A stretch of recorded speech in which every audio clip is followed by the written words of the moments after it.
And it was because I finally came to this conclusion that I was okay just by myself, that I didn't need to be in a relationship to be worthy. And I didn't need to give all my love to somebody else to show that I'm a loving person. Right. I could actually just love myself, and that was a worthy pursuit.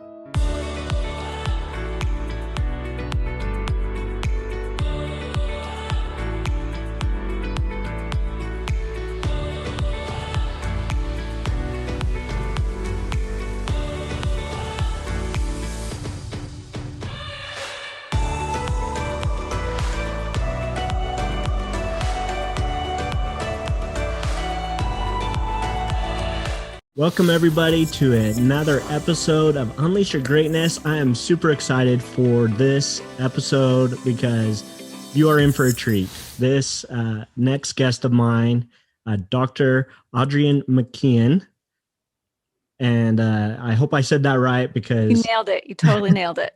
Because it's got that extra I in there that looks like an L because it's a capital I. So, but yeah, she is fantastic, and her story is going to blow you away. So I'm super excited to have her on the show today and to have her tell her story of her journey to where she is today. She is a content creation coach. She's a podcaster, best-selling author, and an all-round amazing storyteller. So, and you're going to hear her story and you're going to be just absolutely blown away because when she was telling me, I felt like it was like something that should be on a big screen. So I'm super excited to have her share that story. So, Adrienne, thank you for joining us on my show, and I appreciate you being here. How are you doing?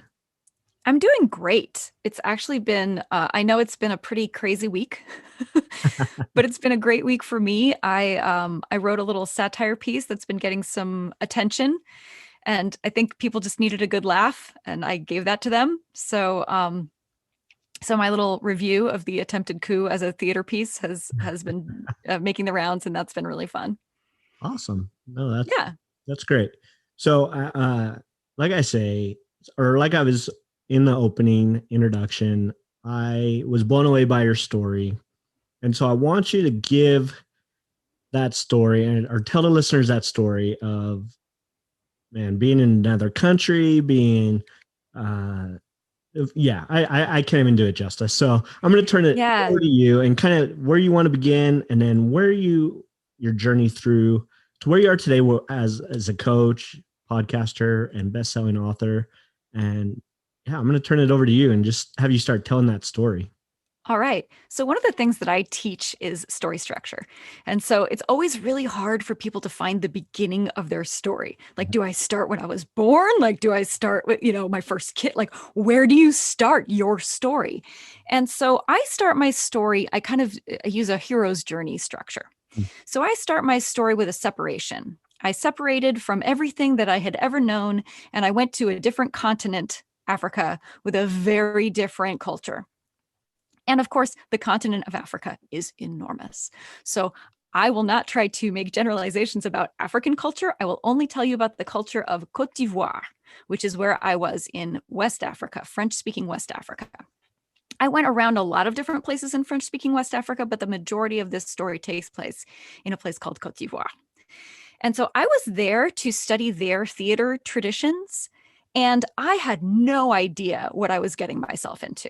Like, I thought I was there on a Fulbright, and I thought I was there to, write a book about the theater traditions of the Ivorians. And that is not at all what I learned. In fact, when I got there, I discovered that the theater scene was not at all what I had been told that it was going to be. They said that I had this vibrant, political, active theater, and that was not the case at all. It had gone very much back to just very traditional forms of performance. And so I ended up learning the dances of the culture more than anything else. And so when I was there, I became kind of an accidental celebrity. And by that, I mean, I ended up performing on TV a lot. And as the only white girl, I got a lot of attention. Now, I didn't expect that, nor did I particularly look for that. But as a young ham, I had always thought that I wanted to be famous. you know? And this experience taught me that that is not what I want at all. Being famous sucks. If it doesn't come with a lot of respect and money, Right. being famous just means you have no private life Yeah. anymore. And so everywhere I go, everybody knew where I was. And this became a real problem because the family that I was living with treated me like one of their own in some ways, in the sense that I was a girl and so I wasn't supposed to like go out without an escort, or date anyone that they didn't approve of. But I wasn't treated like one of their own in the sense that they really hoped that I was going to marry someone in their family, and that didn't work out for them. And so I'll skip over a bunch here and just say that I was dating someone that I was not supposed to be dating. And one day on Christmas Eve, there was a coup d'etat. And as we have all recently experienced, this can come out of seemingly nowhere, where, one day everything seems okay. This didn't seem to come out of nowhere for me, but a lot of people seem to feel that way. That all of a sudden now there's violence in the streets and it's really scary. And these are people who had never seen, anything like this. This wasn't, Liberia. This was the most stable country in the region. And that's why I picked it, because it was very politically stable until it wasn't. And so there were, people yelling and screaming about what this meant. And I just kind of felt overwhelmed and decided to go sneak out and see this guy that I wasn't supposed to be seeing. So I left the compound, and I left without an escort, which was a big, big no-no. Okay. And so I'm walking down the street, and P.S. there's a couvre-feu, which means like that's where we get the word curfew. But basically it means you're not supposed to be outside right now. And so here I was strolling down the street, breaking curfew. And all of a sudden, this flatbed truck comes around the corner. And it was so outside of my reality to see this vision of these guys. They've got their shirts stripped off and they're wearing bullets like Miss America badges, like draped across them. And they're just shooting their AK-47s in the air, so excited that they just took over the government. And they've got these bottles of what's called bumse, which is this just bathtub gin. It's just like it'll burn your esophagus. It's horrible stuff. But they're just drinking it like it's water. And I see them coming around the corner, and it was like, whoa, what is this bad movie that I'm watching here? I just felt so disconnected from reality in that moment that I didn't feel afraid. It didn't feel dangerous until I noticed that they noticed me. And somebody actually said Adjua, which was my African name that everybody kind of knew me as. And it didn't occur to me that I might actually be considered an enemy to them. But I had just danced on television with the president that they had just ousted just a little while before. So it's totally possible that they saw me as a threat. Also, a lot of people thought I was French, which I am not. And so they were very much trying to get out from under French influence, colonialism, blah, blah, blah. Anyway, Right. They saw me.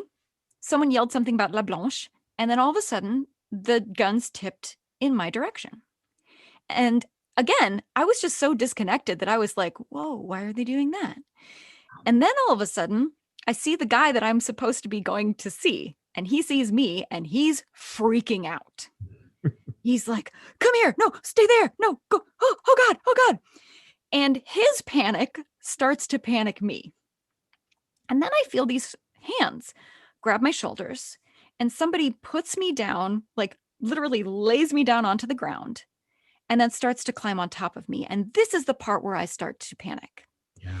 Because I had no context for people shooting at me, but getting raped, I definitely had context for. And so I got into this kind of PTSD state now. And I'm worried, weirdly enough, I'm mostly concerned that the guy that I'm seeing is about to watch me get raped. And there's nothing he can do about it because there's these guys with these guns. Right. And I'm so concerned, like, oh no, this poor guy is going to watch, his girlfriend get raped and how traumatizing that's going to be for him. This is how disconnected I was from myself and my body and everything. And then I realized, wait, no, he's not unzipping his pants. He's not doing anything like that. He's literally just laying on top of me. Right. And that's when it occurred to me that this total stranger was risking his own life to save my life. I don't know why he did that. I don't know who he was. In fact, afterward, he literally seemed to just disappear. Wow. Like he, I could feel him on top of me and the sweat and everything. Yeah. And I could hear the gunshots. And I couldn't really tell if I was hit or not, or if he was, because my whole body was just so sensitized. It was like, ah. Right. And then he got off of me, and then I looked around for him, and it was like he was just gone. I didn't even know who it was. And so I couldn't say thank you or anything. And, in looking back, there's part of me that wonders, like, was that even a human? Like, what was that? I don't know what just happened. Yeah, guardian Right. angel or something. It's Right. Who knows? right. Who knows what just happened? But it was such an interesting moment for me because I felt like I grew up Mm. like in that moment. Yeah. Like I could feel myself growing up and recognizing how sheltered I had been up until that moment, how I had never had to deal with anything like this. And the people all around me, everybody I saw, dealt with this stuff all the time. I Right. mean, not that particularly, but dealing with your life being in danger was like a normal occurrence to them. Wow. Yeah, and that's intense. Yeah, for sure. And and I know the story goes on, and I'd want to get to that, but God, I want to just pause for a minute and Yeah, kind of unpack some of the things in that part of the story. Because again, to me, I can see this playing out in like a big screen television movie, something with Denzel Washington or somebody, some amazing big stars acting this all out as you're telling it, and one, what an amazing story, and two, kudos to your amazing storytelling abilities. I love it. But I think for one, so many people want fame in their life, and they don't understand what comes with that, especially if we're not to a mature level where we can process what that means. yeah, Of course, we see that all the time in Hollywood and stuff. These young actors and actresses who get famous when they're young, and then they grow up and they kind of go off the deep end and go crazy, and they absolutely. lots of them come back, some of them don't. But I think a lot of it has to do with that fame factor, because we're not, success is one of those things that we kind of need to build up to, and not, if you have like that instant success, it's hard to process. And I think that's what happened to you. Like you went over, and you're all of a sudden this white woman on TV, and everybody recognizes you, and you're instantly famous. And Well, and not only that, it's not just hard to process. It's that you get this intense sense of uh why do I deserve this? Or what did I do to deserve this? Especially when, like you're a child star or something like this. It's like you haven't really honed your craft. You haven't really done much, to earn this. And so it feels like, the imposter syndrome is one thing. This is like another level of imposter syndrome where it just feels like people are projecting onto you an image of who they think you are or what they think you've done.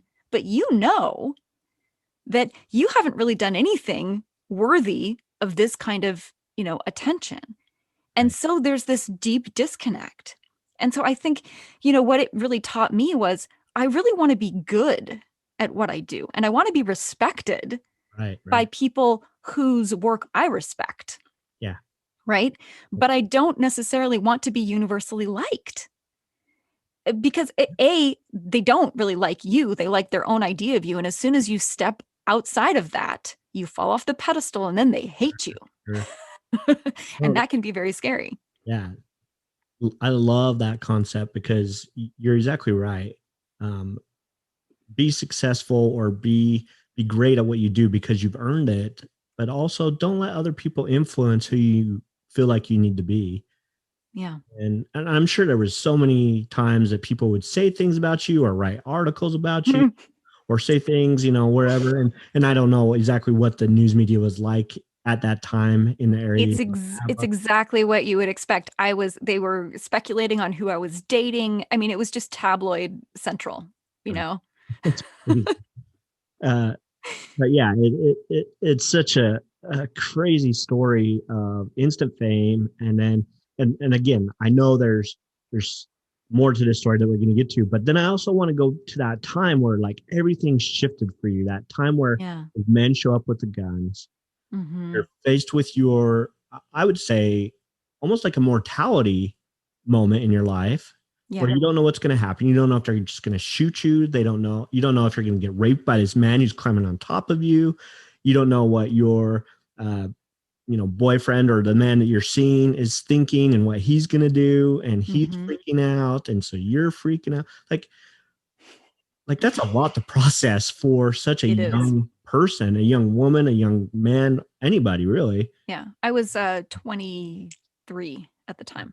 I mean, I look back at my 20. I mean, I would think that most people, a 23-year-old probably thinks I've done a lot in my life. But me looking back, I'm 42. And Mhm. when I was 23, I had experienced very little in my life. Like Yeah. I did have a child at the time, but I think we were actually probably expecting our second one maybe by that time. But other than that, like I'd experienced very little in my life. And so to go through something like that and instantly feel like you grew up is the word you used. Like Yeah. you processed it and you instantly realized like this is crazy and I'm a different person all of a sudden because of this experience that you had. And then thankfully you had that angel, that Yeah. person, guardian angel who helped protect you and saved you from who knows what could have been a very horrific issue or situation for you. And kudos to whoever that was, or I do believe that there are angels out there that show up in our life, whether human or not human, but that they can show up in those times, in those pivotal moments where we need them to help us. Hmm. Because I think that we all, in those moments, have a greater purpose. And that's why we are spared, saved, whatever term. And not that that doesn't, belittle people who have gone through horrific things, survive them, and still go on to do amazing things. But I think that uh, we all have a purpose, we all have a journey, and we all have a story to share, like you're sharing with us right now. And and it doesn't matter what your background is. You don't have to have like your story to have a story to share with other people and have it impactful of other people. And so I love the fact that you have shared that. And again, I want you to continue on because there's more to the story that even gets even more insane and gets to the actual reason why I love having you or wanted to have you on the podcast for your main message. But um, yeah, just Well, one of my main messages is that, when you first meet someone or judge a situation, you have that kind of snap judgment moment. And a lot of the times we're totally wrong. We're just totally wrong. The person that we think is about to attack us is our savior.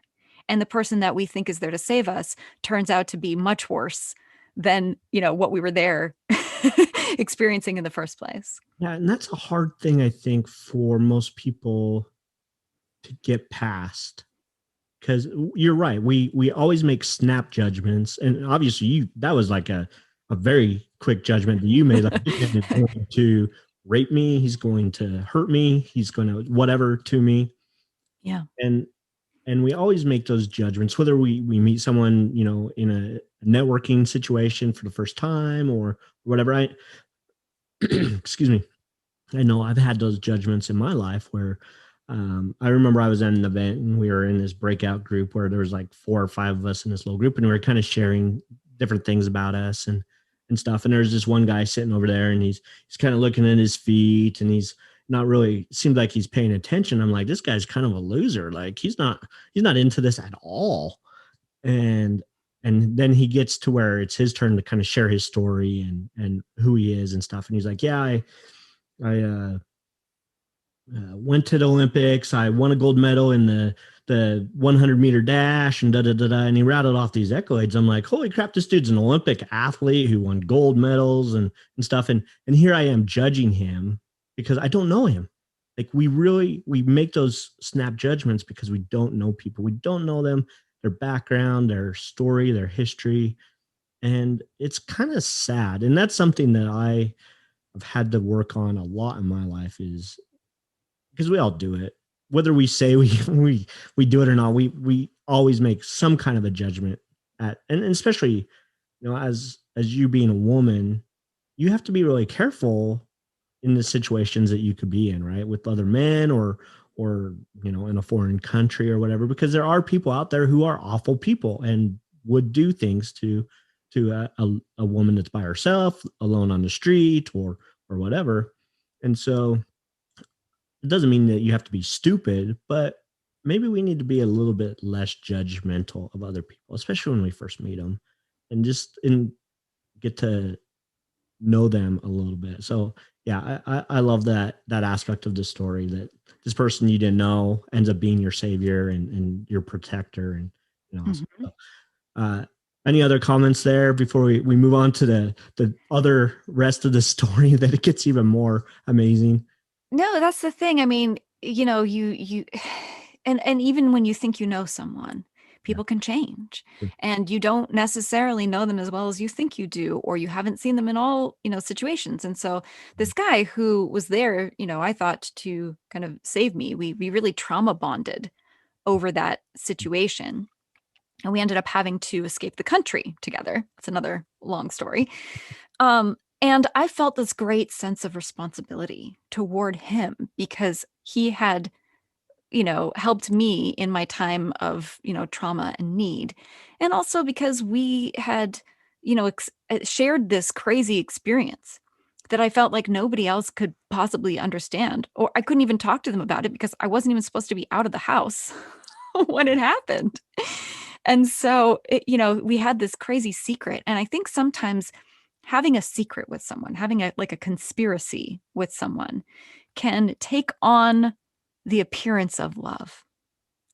And it can make you feel like you have, someone that you can really trust and confide in, when really what you have is a partner in crime who knows what you've done and can hold things against you if things change.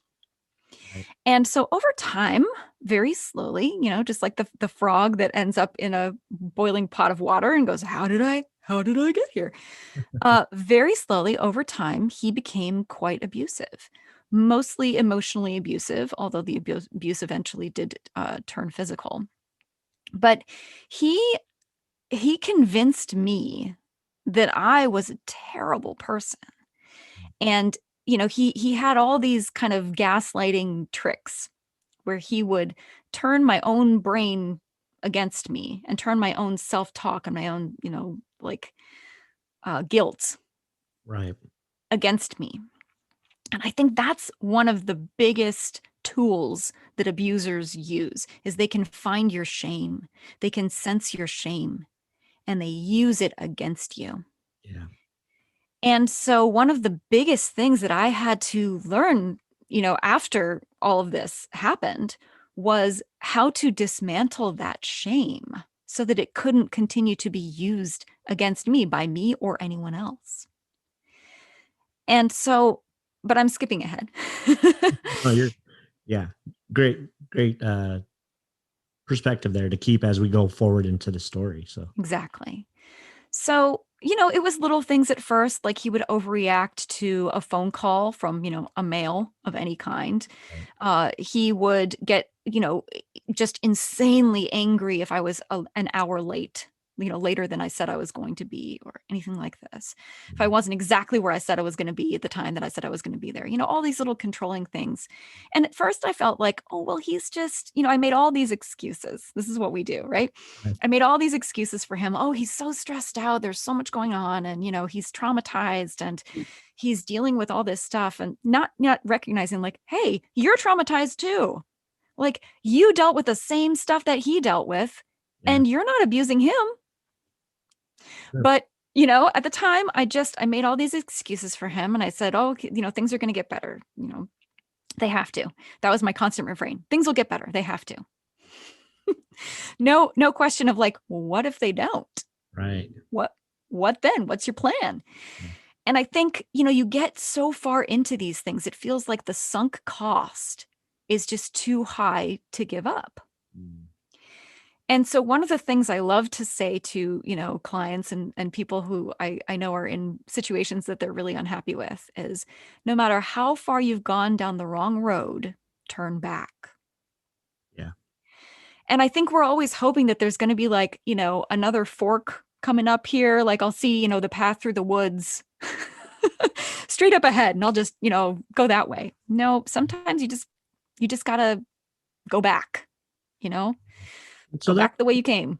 that's an interesting thing to bring up, because true, I absolutely believe that sometimes you do need to step back and say, is this serving me? Is this really what I want in my life?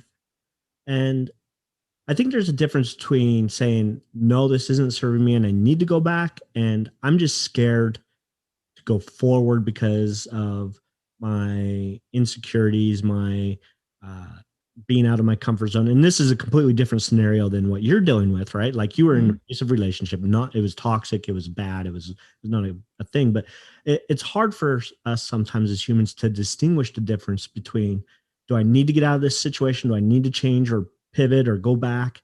Or do I just need to keep going because there's the there's the picture you always see of the guy giving up. There are two guys digging the mine, and one guy gives up when he's a foot away from diamonds, and then the other guy keeps going and he hits it, right? So there's this kind of balance between understanding.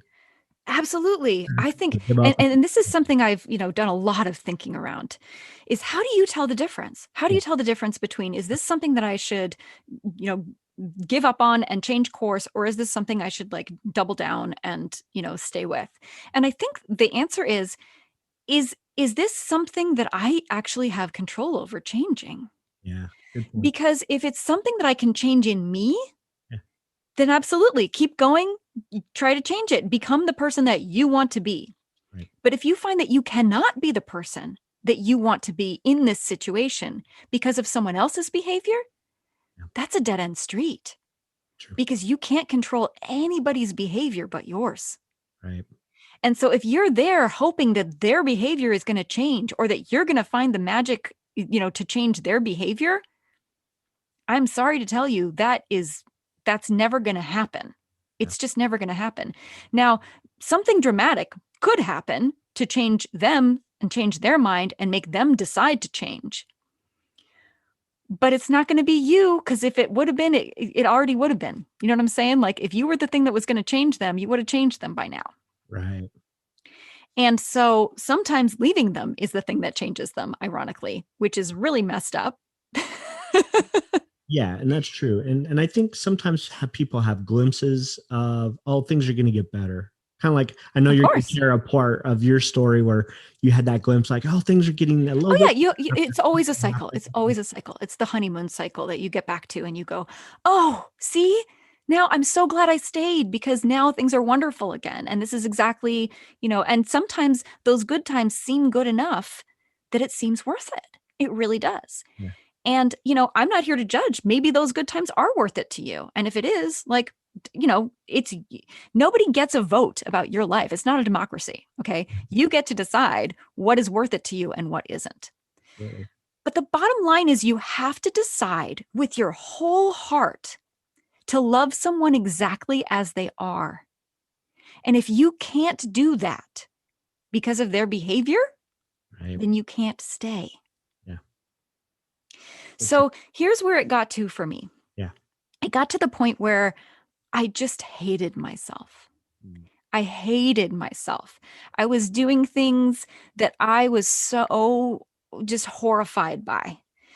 And I will confess to you that I ended up cheating on him because I was so lonely and so scared and I didn't want to go home. Yeah. And so I ended up having an affair with one of my professors because I was, at his office all the time. And so that's where I was getting, attention and affection and like compassion. Yeah. And so we started having an affair. And of course, my husband found out about it. And this is the part where he tried to kill me. And so, first what happened is that he kind of kicked over a table. It was very dramatic. The salt and pepper shakers go everywhere. And he tells me, there's a knife on the counter. And so I'm just sitting there thinking, like, okay, this is it. Like, I'm dead. I really screwed up. I can't believe I made the dumb choices that I made, but here I am. And like, this is it. Yeah. But he didn't kill me that day. What he did was he insisted that we were going to go and talk to this professor together. So here we go. And we have to have this really awkward conversation with this guy.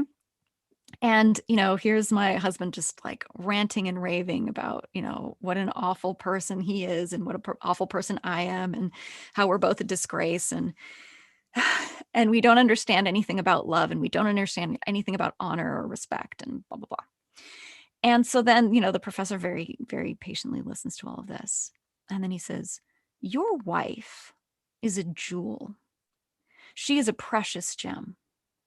And if you don't recognize that and treat her as such, then someone else is going to. And it's not going to be me because I'm an old married guy with kids.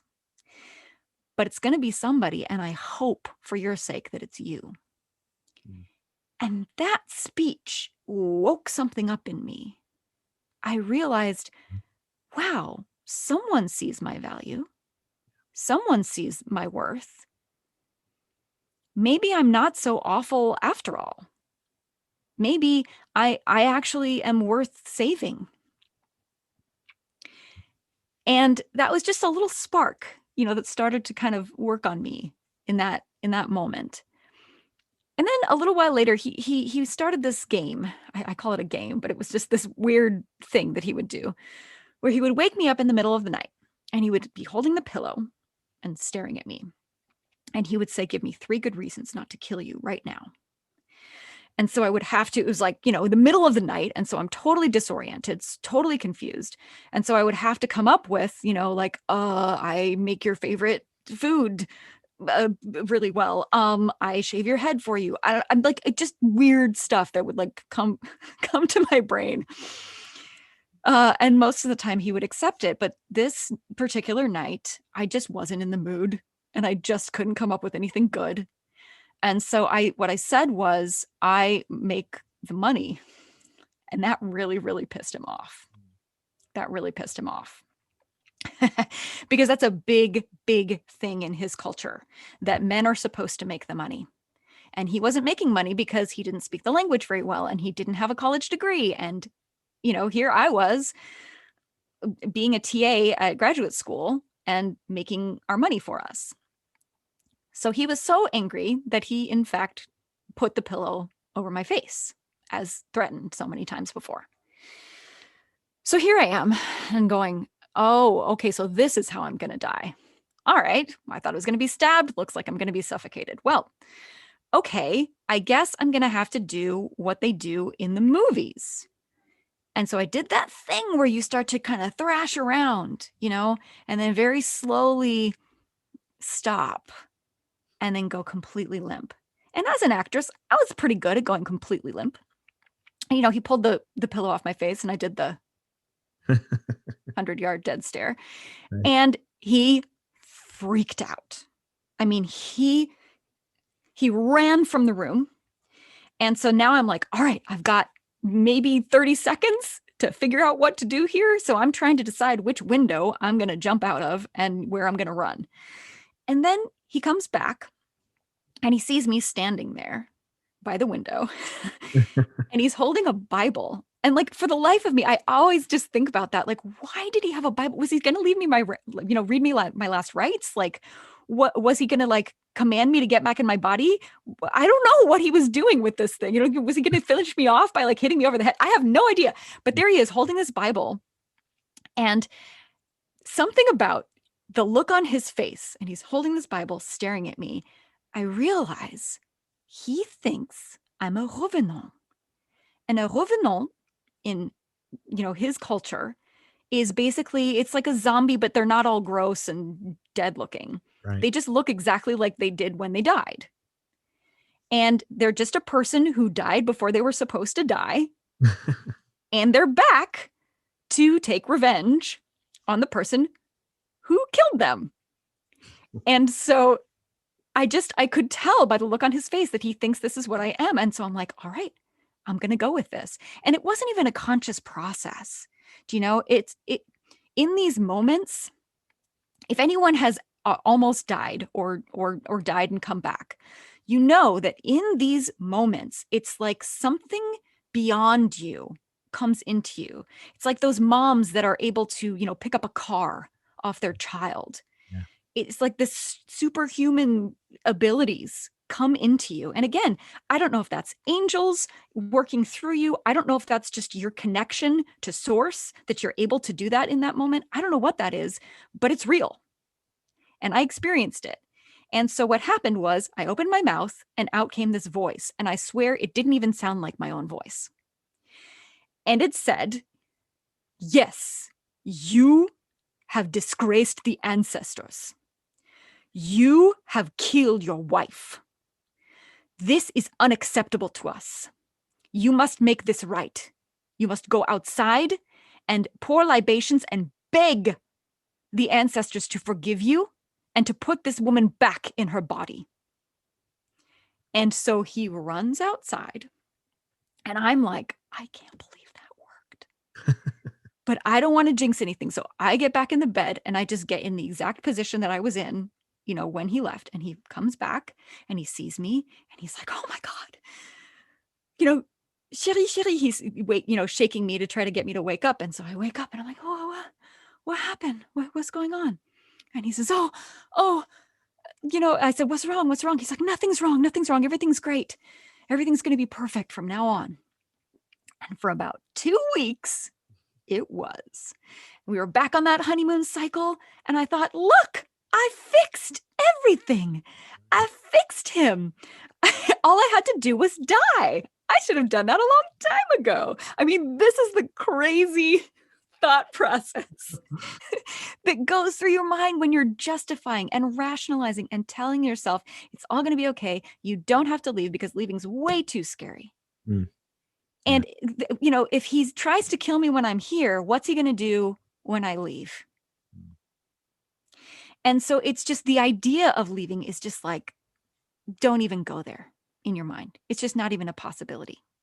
Yeah. And that's where I was at.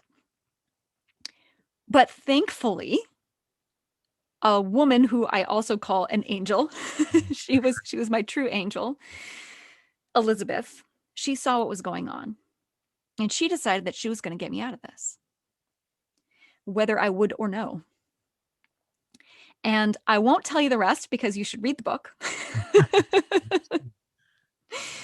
But, the reason I bring her up is because so many people get caught in these situations and they think, how on earth did I get here? Because they judge other people who are in those situations because they just can't imagine being a person who would end up in that situation until they are. Right. And then you realize anyone can be in this situation. Anyone can end up in an abusive relationship. Anyone. Yeah. And it's so hard to get out of by yourself. And it's like, I compare it to being in a straitjacket.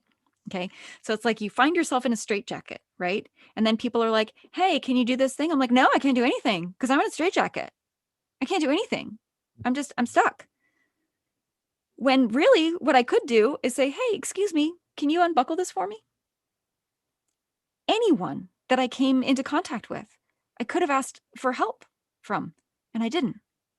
I didn't ask for help from anyone. Yeah. And finally, help was offered to me, and I thankfully was ready to accept it by then.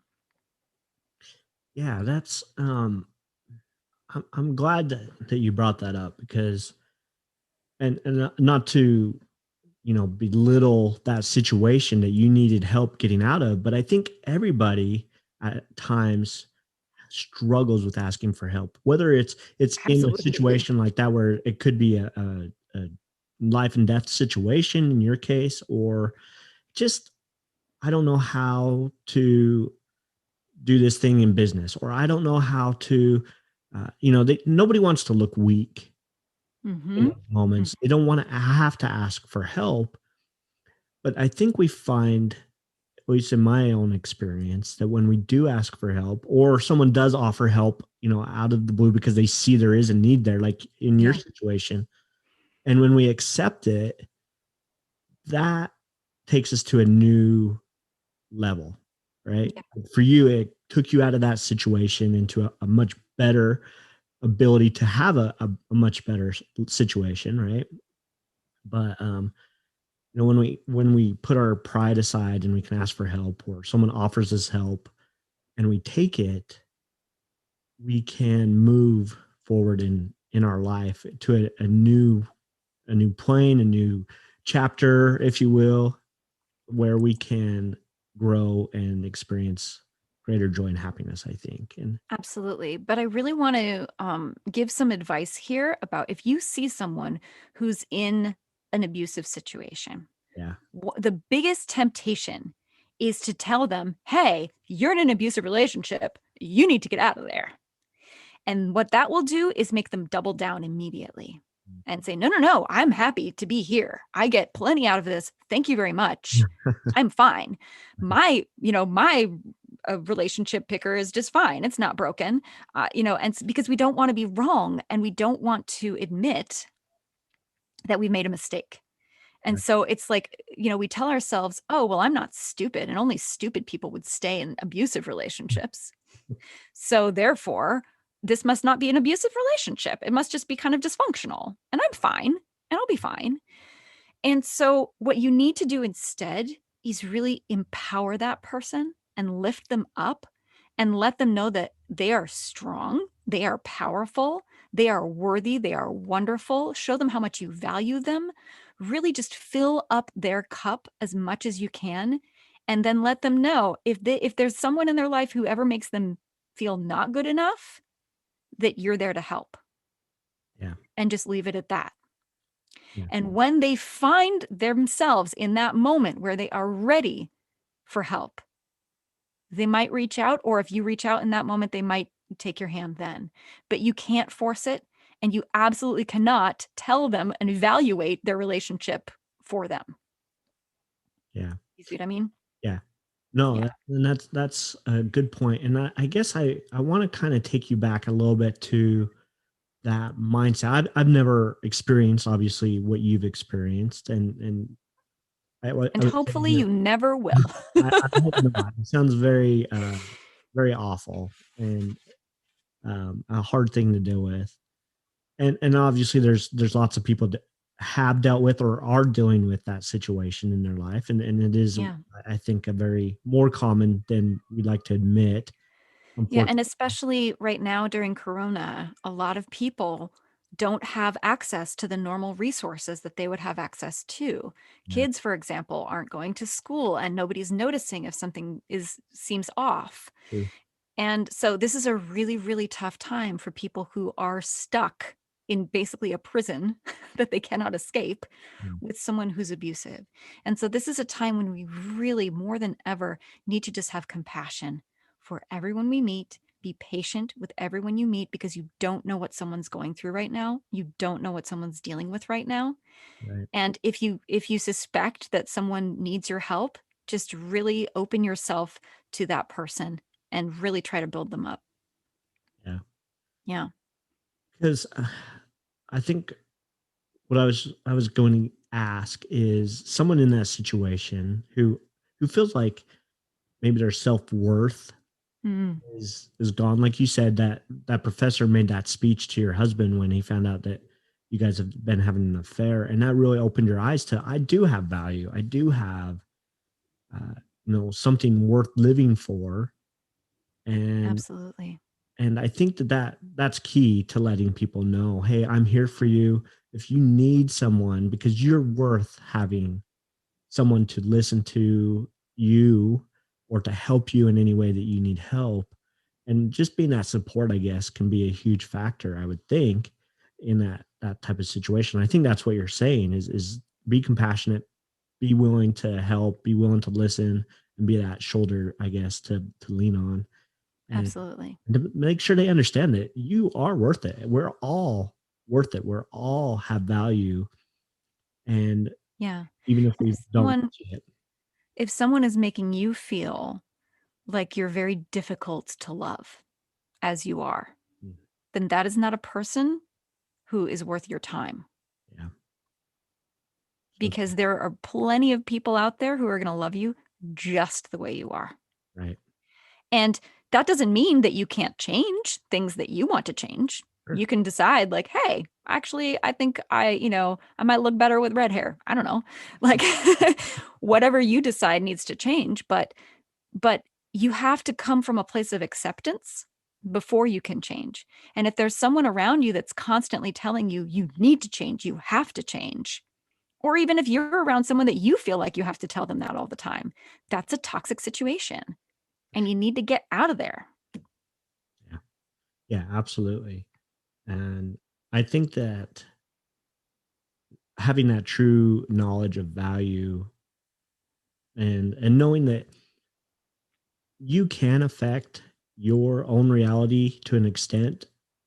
Well, let me rephrase that. I believe that we can, because there's people that have lived through horrific situations and have come Absolutely. out feeling uh, no sense of bitterness, or maybe it took a little bit of time to get over it.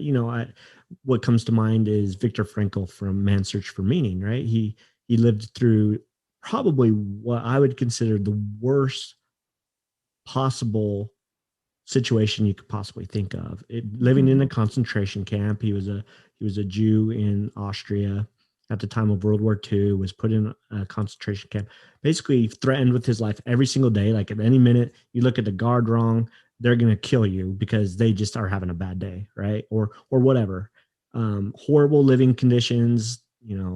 Sleeping on a hard wood bunk bed with four other people in there with you, and lice and the cold, going out and digging trenches in the frozen dirt. I mean, it was just horrible, right? Mm-hmm. But at that time, he was able to find beauty still in the smallest things. And I'm not saying that we shouldn't get out of those situations as soon as we can. I'm sure Viktor Frankl would have gladly left a concentration camp if he had the chance, right?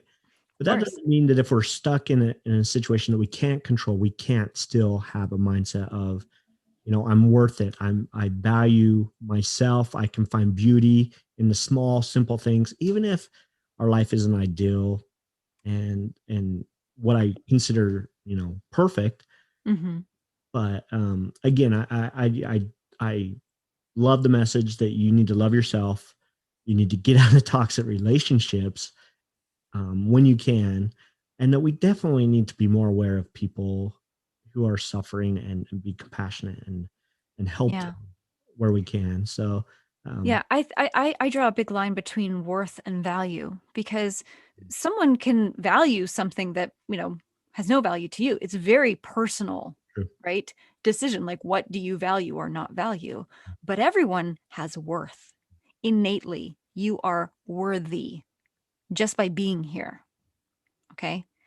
And that was a big struggle for me to just accept myself as I was, and to see myself as just worthy just because. Not because of anything I particularly did or created, just because I'm worthy. And that was a whole, after that relationship, I thought, oh, I'm going to see these guys, like I'm going to I know exactly what I don't want now. And Right. so it's never going to happen again. And then I found myself in relationship after relationship after relationship where I was playing out the same pattern. Mm. And I realized, like, wait a second, the common denominator here, this guy. So I realized, like, wait a second, why does this keep happening?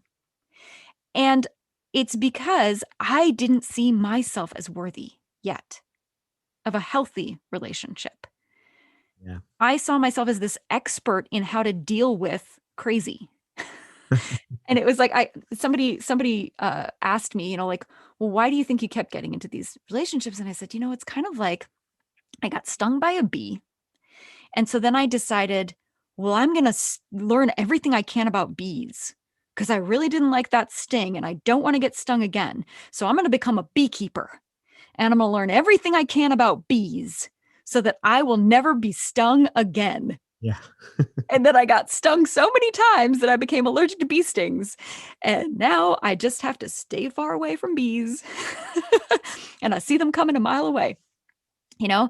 Yeah. And so that's kind of how I feel about, narcissists and Right. sociopaths. But I'm now in a wonderful, healthy, amazing, marriage, which is incredible. And I thank the universe every day, every moment of every day for bringing me this amazing man. But before I was ready for that, because here's the thing, I knew this guy for 4 years before we met. And the reason I use met is because I knew of him, like we peripherally knew of each other, Okay. but it wouldn't have worked until it worked. Yeah. And it was because I finally came to this conclusion that I was okay just by myself, that I didn't need to be in a relationship to be worthy. And I didn't need to give all my love to somebody else to show that I'm a loving person. Right. I could actually just love myself and that was a worthy pursuit. And so here I was gearing up for a whole year by myself. That's what I thought was going to happen. That I was going to be alone for a year and I was going to do all this work on myself and it was going to be the year of me. And then I connected with this guy on this like mind-blowing level on Boxing Day. We had been going to the same Boxing Day party at my friend's house for like, 4 years.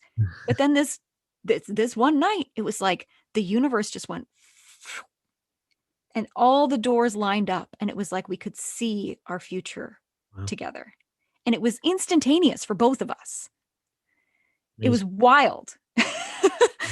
Amazing. So I'm telling you, like, don't give up on the idea that you are worthy of love. You just have to get to the point where you can love yourself first and let that love flow out of you onto other people. Yeah. It's the only way for it to work. Believe me, I tried everything else. Beautiful, beautiful message. I agree 100%. You've got to love yourself. Definitely don't ever give up. We have a big sign above our front door that says never give up. And Mm-hmm. that's for many reasons. It has a lot of meanings, but don't give up on yourself. That's Right. right. Um, so, yeah, So, I love that. I, I wrote a second book called Enough, and the opening line is actually, say something, I'm giving up on you. But I realized that I wasn't about to give up on another relationship. I was just giving up on the idea that I could become the person that he needed me to be. Right. That giving up on that relationship was actually not giving up on me, Yeah. was recognizing that in order to not give up on myself, I had to let go of this pattern of toxic relationships. Sure. So it can be a tricky thing, like we said, but really, when you get down to it, it's all about your values, figuring out what you value. And if something is in line with your values, then don't give up on it. Yeah. But if it's getting in the way of your values, if it's getting in the way of you being the person that you need to be to respect and love yourself, then whatever it is, you got to stop. Yeah. You got to stop and you got to do something different. Yeah. So, yeah, and I love that, by the way. I'm curious what your thoughts are on that self evaluation of, is this in line with my values? Because I think lots of times people struggle with that self evaluation of themselves. I know I do. Mm-hmm. My wife will point out things to me, and I'm like, no, that's not true. And then when I sit back and I think about it, and spouses are great for that, by the way. Oh yeah. But when I step back and I think about it, uh, and I'm really open with myself, I'm like, yeah, she's probably right. I need to look into that more. I need to be more in line with that value or that, Mhm. uh, what I say I'm going to do or whatever it is, right? But that self evaluation sometimes can be tough. And so I would love to pick your brain a little bit on what number That's one. actually that's actually what I'm working on now. My next book Awesome. is going to be basically how do you find yourself? Because that's the big question, right? Like, Sure. who am I? How do I find me? Yeah. And the beauty of it is that you don't have to be found. You don't have to actually find you because you already are. Yeah. What you do need to discover is what do you value? What do you care about? And Right. then by putting care into the things that you care about, you discover you. Mm. That's how you discover you, is by actually caring about other things than you. Yeah. Oh, I love that, and that's awesome that you're writing a book about it. Yeah. I'm excited to hear when that comes out. Actually, I'd love to. Well, I'm setting myself a goal that I want it to be done in a year. Yeah, So it's going to be called Release Your Masterpiece because I think your real masterpiece is you. yeah, yeah, absolutely. And of course, my show is called Unleash Your Greatness, and I think that's just another term or way of putting the same spin on it, right? Absolutely. Is Yeah. let that person who you're supposed to be come out in you. Hmm. 'Cause there's been times in my life where I'm like, you know what? I feel like I'm meant for more. I feel like I'm destined for more, or there's more that I could be doing. I could be serving. I could be, whatever it is, there's Absolutely. more for me. And I think everybody feels that call at some point.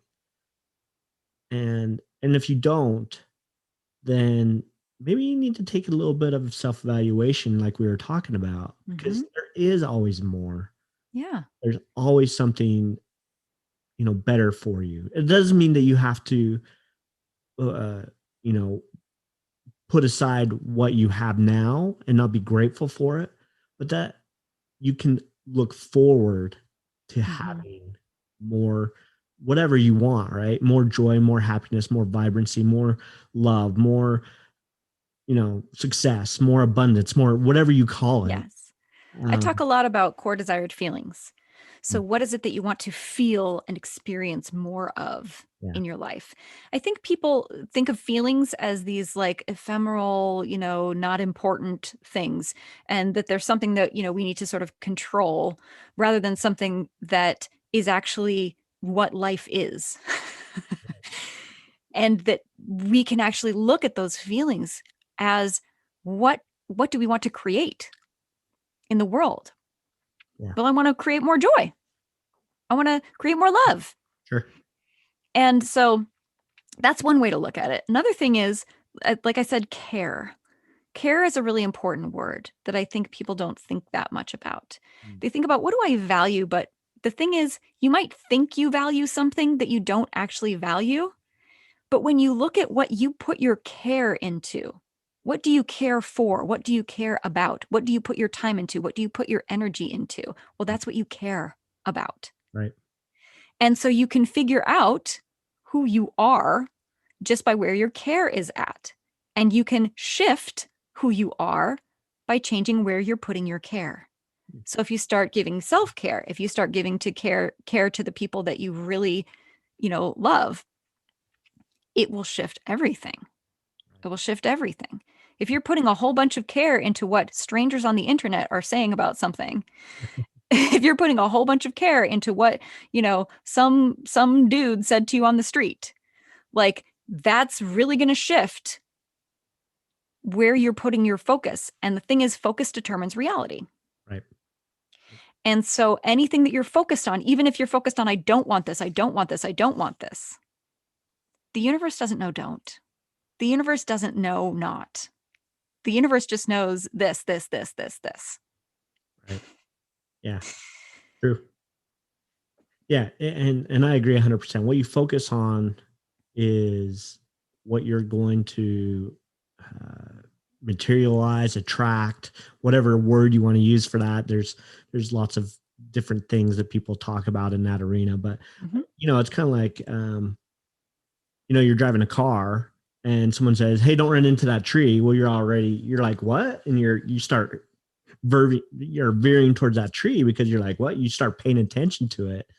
Where in reality, if you're like, "Hey, just stay straight," and you're going to get to your destination, and you Mhm. focus on that destination you want to get to, guess what? You're going Yep. to get there. Focus on what you want. Yeah, exactly. Focus on what you desire. Yep, exactly. I, yeah, I love that message. And if we can really, because what we put our focus and our energy into is what materializes, right? And we create everything. I would say in our mind, or I've even had to explain we create everything spiritually first, and then it materializes in the material world. And I believe that's true, that what we focus on, what we think about, our perception of how our reality is Hmm. what determines our outcomes and our results. Because that's Absolutely. what causes emotion, that's what causes action, that what causes then again results. So um, yeah, I agree 100%. So I, this has been an amazing conversation. I actually just love that, and we could talk for hours, but I don't want to take all of your day. So I want to just kind of, number one, I want people to connect with you. You have your book. Remind the audience what your book is called. You have two So, books. two books. Yep. The first one is Melting Ivory: Life Happens for You, Not to You. Okay, yep, The second is Enough: Breaking the Pattern of Emotionally Abusive Relationships. beautiful. So I'm going to be sure to drop links in to where people can go to find those books and your website so that they can connect with you, as well as any other social media or anything like that. So um, I guess one way I always like to kind of wrap up these interviews, and uh, I guess I should ask, do you have anything else? Well, let me ask my question first, and then I'll let you give kind of closing remarks, if you will. Um, the question I always like to ask is, if there is one to maybe three things that you would say someone needs to unleash the greatness within themselves, what would that be? Recognize the greatness within yourself. Yeah, Number one. agreed. Don't let anyone or anything outside of you deny the greatness Mm, within you. Or beautiful. just don't listen to them because, Right. people have opinions, whatever. And number three is recognize the greatness not just within you, but around you, and contribute to it. If you are putting value into the things that you care about, then you are valuable, and you always will be. Yeah. And value will come back to you because you get out what you put in. Right. Yeah. No. Beautiful. Those are great insights and perspectives for anybody to keep in mind, that there is greatness within you. Find the greatness as well as contribution. And give the greatness. Yeah. Give that greatness. Give your gifts. Mhm. Everyone has unique gifts. And if you're not giving your gifts, they don't get out into the world, and the world doesn't have them. Right. It's your responsibility to give your gifts because they were given to you. Exactly. Contribution is such a key factor, and contribution can be, huge scale. You got people like, Bill Gates giving millions and millions of dollars to foundations helping AIDS and things like that. But most of us aren't on the level where we can contribute to that on that level, but we can always find ways to contribute in some form or another. And so I love that fact, to take your greatness and then contribute, to find ways to serve, to find ways to help, to just set your what's the word I'm looking for? I always kind of look at it like this. there's certain deaths I believe that everybody goes through in life. And one of those deaths is when people, so there's death when you're dead, right? And you have loved ones who remember you. But when everybody has forgotten about you, your memory, it's kind of like the movie Coco. I don't know if you've ever seen that. I have 5 daughters, and so we watch all the Disney cartoons and Mhm. stuff. But the movie Coco is all centered around you're alive, your spirit or whatever entity, I guess, lives on as long as people remember you. And Yep. I believe that's true. And if you can contribute in a way that people will remember your legacy, Hmm. then your memory will live on for decades or longer, right? I mean, there's people who've contributed in history that are talked about from centuries ago. And so, yeah, find ways to contribute. And we can't all contribute in a this huge scale, but we can all find ways to impact others and Absolutely. and Yeah, just smiling at a stranger on the street could make their day. You don't know. yeah, You know, absolutely. Everything you do impacts everyone because we are all connected. We Yeah. are all connected. Yeah, beautiful. I so in with your three things that you said, I would say be kind. Be Absolutely. kind to others, like you say, the smile, Be the kind to yourself first. yeah, You know, sure. notice yourself talk. Just be nice to you. If you catch yourself, yelling at yourself or telling yourself you're an idiot or something, just flip that around. Just flip it around and say, actually, I'm pretty smart. I'm a pretty smart person and I make pretty good decisions and, defend you like you would defend a child. Yeah, true. It all starts within you, for sure. We have a saying in our my wife and I's company that says, "Be better, do better." As Mhm. you're better on the inside, you work on yourself. You get rid of that negative talk, like you just talked about. You do better out in the world. You can impact more people. You can smile at somebody without it being a fake smile because you're happy, you're joyful, you're just glad that hey, I connected with you in a small way with a smile. Things like that. Simple things can make a huge difference in people's lives. I agree 100%. There's times where I've just been at a grocery store checking out and just asked somebody, "How's your day going?" And that makes a big impact on their life where they're like, I didn't think anybody cared how I was doing, and here someone is just asking how my day is, and ask it from a place of authenticity, right? A place of like, I really care, like, how are you doing today? Not just the general how's it going, but really strive to connect with people and honor them for being who they are and loving them for where they're at. So I love that message. Any closing remarks before we let you go and get on writing your next book? No, sir, I think we've said it all. Awesome. Well, thank you so much for being on, Adrienne, and I hope I got that right again. You God. did. Totally nailing it today. Awesome. Thank you for being on. I thoroughly enjoyed our conversation and your insights. And again, anybody who wants to correct or connect with Adrienne, to make sure to check out the links underneath this podcast or on YouTube so that you can go and grab her books. I need to grab that book just so I can read the rest of that story. Like, I think they should make a screenplay out of it. Honestly, I would go pay to see that movie. So, what a story for sure. So, yes, thank you again so much. And I appreciate you being on the show and sharing your insights and your amazing story with us. Thank you so much for having me.